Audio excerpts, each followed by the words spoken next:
गणित क्लास 10 और आपका चैप्टर नंबर है 12, जिसका कि नाम है पृष्ठीय क्षेत्रफल और आयतन। और आज हम लोग करेंगे इसके 4 अंक वाले most important question board exam के लिए। आपका पहला क्वेश्चन लिखा हुआ है कि एक गोला, क्या लिखा है, एक गोला व्यास 12 सेंटीमीटर। गोले का व्यास कितना है? 12 सेंटीमीटर। एक लंबवृत्तीय बेलनाकार बर्तन में डाला जाता है जिसमें कुछ पानी भरा है। गोले को कहाँ डालते हैं? बर्तन में। किस बर्तन में? बेलनाकार बर्तन में, और उसमें कुछ पानी भरा है। यदि गोला पानी में पूरा डूब जाए तो बेलनाकार बर्तन में पानी की सतह 3/5/9 सेंटीमीटर क्या होती है? बढ़ जाती है। तो बेलनाकार बर्तन का व्यास ज्ञात करो। देखिए, ये हमने क्या लिया? एक बेलन लिया। मान लिया जो ब्लू नीला दिखाया गया है, इतनी ऊंचाई तक इसमें क्या भरा है? पानी भरा है। अब इसके अंदर सवाल में लिखा है गोला डाल दिया जाता है। तो जाहिर है जब कोई चीज़ आप डालेंगे पानी के अंदर तो पानी का लेवल कुछ न कुछ बढ़ जाएगा, और जो गोला डालते हैं इसके अंदर वो पूरा पानी में डूब जाता है। मान लीजिए आपने क्या किया, इसके अंदर ये इस टाइप का गोला डाल दिया, ठीक है। ये पूरा गोला पानी में आपका डूब गया। तो जब ये गोला पानी में आप डालेंगे, इस तरह डूबेगा, तो पानी का तल ये ऊपर उठेगा। तो पानी कितनी ऊंचाई तक आ जाता है? मान लीजिए यहाँ तक। और ये ऊंचाई जो बढ़ती है पानी की, वो कितनी बढ़ती है? वो यहाँ पे लिखा है, देख लीजिए बोल रहा है पानी की ऊंचाई 3/5/9 सेंटीमीटर बढ़ जाती है। इसका मतलब ये जो ऊंचाई इतनी बढ़ी पानी की, ये 3/5/9 सेंटीमीटर, ठीक। अब पानी जो यहाँ था ब्लू वाला, अब पानी कहाँ आ गया? यहाँ तक। तो कह रहा है बेलनाकार बर्तन का व्यास ज्ञात करो। ये जो बेलन है जिसके अंदर गोला डाला गया है, इसका व्यास ज्ञात करना है। तो आपको सिर्फ एक पॉइंट पता होना चाहिए कि जब भी किसी बर्तन के अंदर कोई दूसरा बर्तन डालते हैं तो वो उतना ही पानी हटाता है जितना उसका आयतन होता है। जैसे बेलनाकार बर्तन में हमने क्या डाला है? गोला। तो गोला उतना ही पानी हटाएगा जितना गोले का आयतन होगा, ठीक है। इसलिए आप लिखेंगे कि गोले का आयतन बराबर हटाए गए पानी का आयतन। तो आप जानते हो गोले के आयतन का सूत्र होता है 4/3 पाई r³ बराबर हटाए गए पानी का आयतन। तो पानी किस बर्तन में है? बेलनाकार बर्तन में, ठीक है। तो जो पानी हटेगा वो बेलन के रूप में हटेगा, बेलन की आकृति में। तो हटाए गए पानी के आयतन की जगह पे लिख देंगे πr²h, ठीक है। ये हटाए गए पानी के आयतन की जगह पर πr²h हमने क्यों लिखा? क्योंकि पानी भरा है बेलन में, तो जब पानी का जो आयतन होगा वो बेलन के रूप में ही निकलेगा, ठीक है। तो देखिए इधर का पाई और इधर का पाई क्या होगा? कैंसिल होगा, ठीक है। हमें निकालना क्या है? बेलनाकार बर्तन का व्यास। तो इधर आपका 4/3 है और r³, ये r किसके नीचे लिखा है? गोले के नीचे। तो गोले की त्रिज्या आपकी क्या है? आप यहाँ देख सकते हो क्वेश्चन में आपके था कि गोले का व्यास जो था वो 12 सेंटीमीटर। तो त्रिज्या क्या होती? व्यास की आधी। तो त्रिज्या हो जाएगी 6 सेंटीमीटर। इसलिए यहाँ पे जहाँ पे गोले की त्रिज्या है r³, यहाँ पे 6 कितनी बार आप लिख देंगे? 3 बार, ठीक है। यहाँ पे लिख देंगे कि जो आपका गोला है, गोले की त्रिज्या, ये लिख देंगे 12/2। 12 व्यास है और 12/2 का मतलब 6 सेंटीमीटर। तो ये गोले की त्रिज्या आ गई। इसलिए r³ की जगह पे 6 कै बार लिख देंगे? 3 बार, बराबर। तो r की जगह पे आप लिख देंगे 6 3 बार। ये आर किसका, इसका इधर बेलन साइड का, तो बेलन का ही हमें व्यास निकालना है।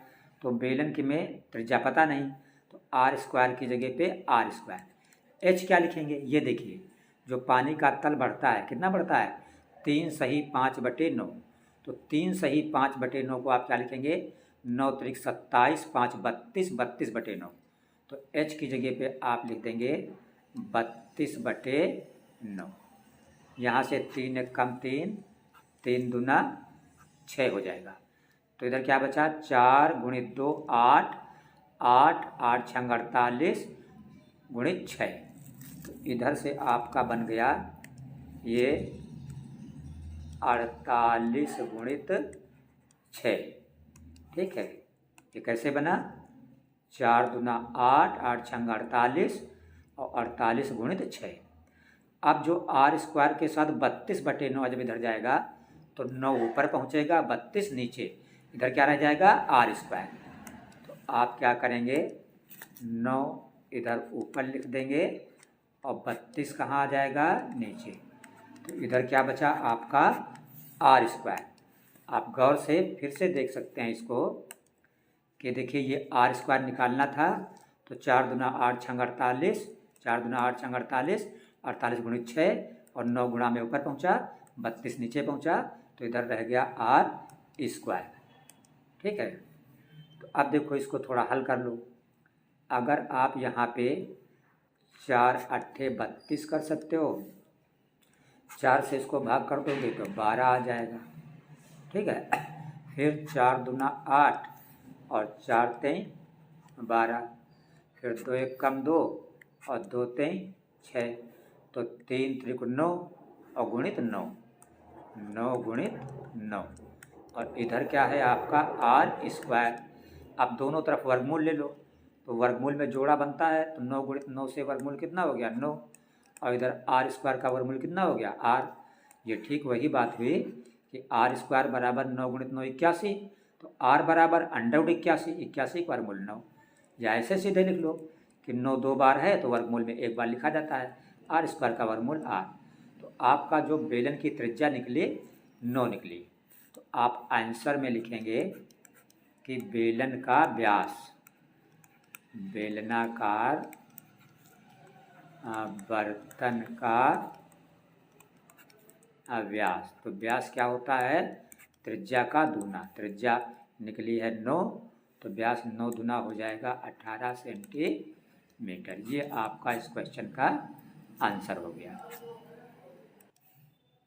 देखिए एक और ये मोस्ट इम्पॉर्टेंट क्वेश्चन है, लिखा है एक ठोस खिलौना एक अर्धगोले के आकार का है। खिलौना किस टाइप में है, अर्धगोले के आकार का। तो मान लीजिए ये आप अर्धगोला ऐसे बना दें। ठीक है, क्यों बनाया, क्योंकि क्वेश्चन में कह रहा है कि खिलौना जो है अर्धगोले के आकार का है। फिर आगे आके क्वेश्चन में लिखा है जिस पर एक लंब वृत्तीय शंकु अध्यारोपित है। अध्यारोपित का मतलब रखा हुआ है, मतलब इस अर्धगोले पर क्या रखा हुआ है, एक शंकु रखा हुआ है। तो आप ऐसे अगर कर दें तो ये देखिए इस पे क्या हो गया, शंकु हो गया। करा इस शंकु की ऊंचाई 2 सेंटीमीटर, यहाँ से लेके यहाँ तक ये क्या है, शंकु की ऊंचाई, और ये है 2 सेंटीमीटर। और आधार का व्यास 4 सेंटीमीटर, ये होता है व्यास। ये कितना है, 4 सेंटीमीटर। तो ये शंकु का व्यास कहा जाएगा और अर्धगोले का भी व्यास कहा जाएगा।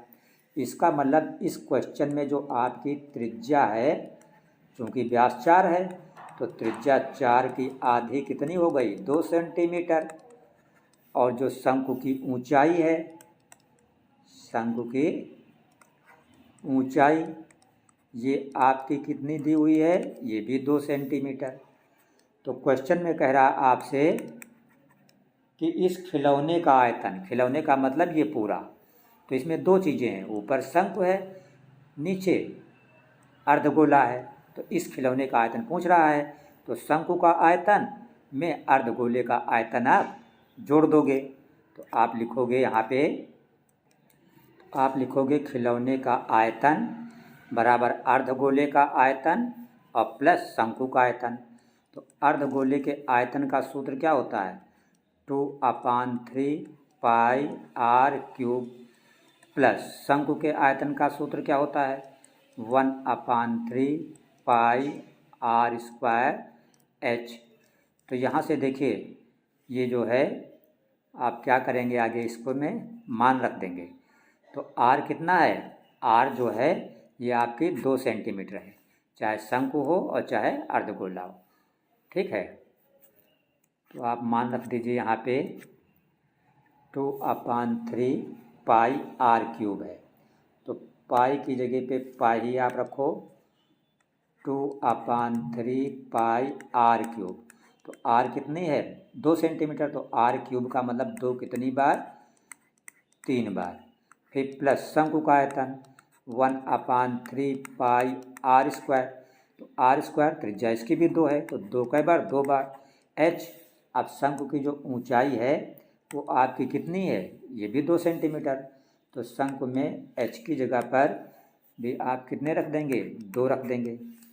तो यहाँ देखो 2 दूना 4 दूना 8 दूना 16 और साथ में पाई, 16 पाई और बटे नीचे क्या है? 3 प्लस यहाँ देखो 2 दूना 4 दूना 8, 8 का पाई में गुणा 8 पाई और नीचे बटे कितना है? 3। अब चूँकि जो हर है बराबर है दोनों का 3 3, तो अंश जुड़ जाएगा। 16 पाई में 8 पाई जोड़ दो तो 24 पाई बटे 3, 3 अट्ठे 24 यानी 8 पाई। कितना आया? 8 पाई। अब चाहो तो पाई की जगह पर आप क्या रख सकते हो? 3.14। अब इसका गुणा कर दो, 8 चौको 32 के 2 हासिल आया 3, 8 का 8 3 11 का 1 हासिल आया 1, 8 3 24 1 25। ये आपका आ गया खिलौने का आयतन। अब चूँकि त्रिज्या ऊंचाई सेंटीमीटर में थी तो आप सेंटीमीटर में लिखोगे, लेकिन ये आपका आयतन है और आयतन का मात्रा क्या होता है? Centimetre cube. चाहे इसी को हिंदी में आप बोल सकते हो घन सेंटीमीटर। तो ये 2 आपके मोस्ट इम्पॉर्टेंट क्वेश्चन है इस बार के बोर्ड एग्जाम के लिए। चैप्टर नंबर 12 से 4 अंक वालों में इनको आप अच्छी तरीके से तैयार कर लीजिए और डेली शाम 7 बजे हमारे यस कोचिंग चैनल पर विजिट करें। पूरी मैथ अच्छी इस तरीके से तैयार करें। इसके अलावा कक्षा 10 के अदर सब्जेक्ट के भी क्वेश्चन हम आपके लिए प्रोवाइड कराते हैं, इसलिए चैनल को सब्सक्राइब अवश्य रखें।